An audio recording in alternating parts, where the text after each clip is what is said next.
कहानी का शीर्षक भालू और माशा का जादुई वन साहसिक कार्य। कहानी शुरू। एक खूबसूरत सुबह, पेड़ों की हरी पत्तियों से होकर नरम सुनहरी धूप चमक रही थी।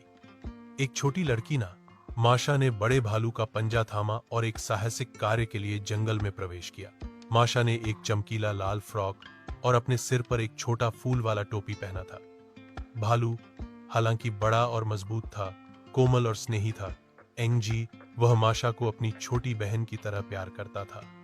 साथ में वे जंगल में और गहराई तक घूमते रहे, यह देखने के लिए उत्साहित थे कि उन्हें क्या आश्चर्य मिलेगा।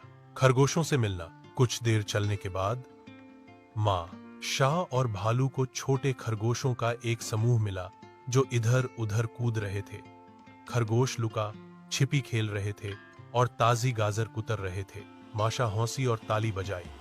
देखो श्रीमान भालू, द खरगोश बहुत प्यारे हैं। भालू हंसा और कहा, हाँ माशा, वे हमारे दोस्त हैं। क्या तुम उनके साथ खेलना चाहती हो? माशा खरगोशों के साथ दौड़ने लगी। छोटे खरगोश इधर उधर कूद रहे थे उसे, जिससे वह खिलखिलाती और खिलखिलाती। ऐसा लगा जैसे पूरा जंगल उनकी हंसी से भर गया हो। शरारती बंदर। अचानक उन्होंने ऊपर सरसराहट सुनी। जब उन्होंने ऊपर देखा तो उन्होंने कुछ ना देखा। शरारती बंदर पेड़ की शाखाओं से झूल रहे हैं। एक शरारती छोटे बंदर ने माशा को एक पका हुआ केला नीचे फेंका। उसने उसे पकड़ा और हंसा, धन्यवाद श्रीमान बंदर। बंदर सीटी बजाने लगे और बनाने लगे मजेदार आवाजें। भालू ने ताली बजाई और उनके साथ नृत्य भी किया। माशा बंदरों की मजेदार चालों पर हौंसते हौंसते थक गई। जादुई तितलियां। अगला, माशा और भालू बैठ गए नरम हरी घास एक बड़े फूल झाड़ी के पास। अचानक रंगीन तितलियां नीली, पीली और नारंगी उनके चारों ओर फड़फड़ाती हुई आईं।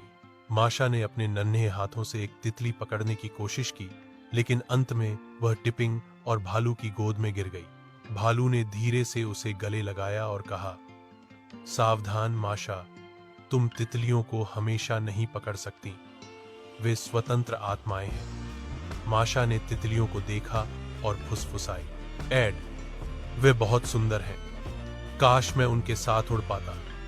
तितलियां उनके चारों ओर नाच रही थीं, जिससे यह पल एक परी कथा जैसा लग रहा था। प्रकृति की सुंदरता। उनके चारों ओर ऊंचे पेड़ खड़े थे, गर्व से। एक कोमल नदी अपनी मधुर संगीत के साथ पास में बहती थी। पक्षियों ने शाखाओं से चहचहाया और एक सुंदर हिरण उनके पास से गुजरा। माशा भालू के बगल में चुपचाप बैठी थी, प्रकृति की सुंदरता का आनंद ले रही थी। भालू ने धीरे से कहा, माशा, यह जंगल हमारे लिए एक उपहार है। अगर हम इससे प्यार करते हैं और इसकी रक्षा करते हैं तो यह हमेशा जादुई रहेगा। माशा ने भालू के फर वाले पंजे को अपने नन्हे हाथों से गले लगाया, सुरक्षित और प्यार महसूस कर रही थी। दोस्ती का सबक।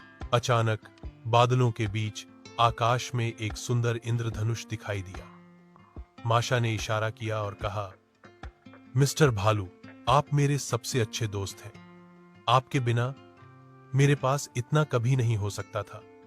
जंगल में मजा।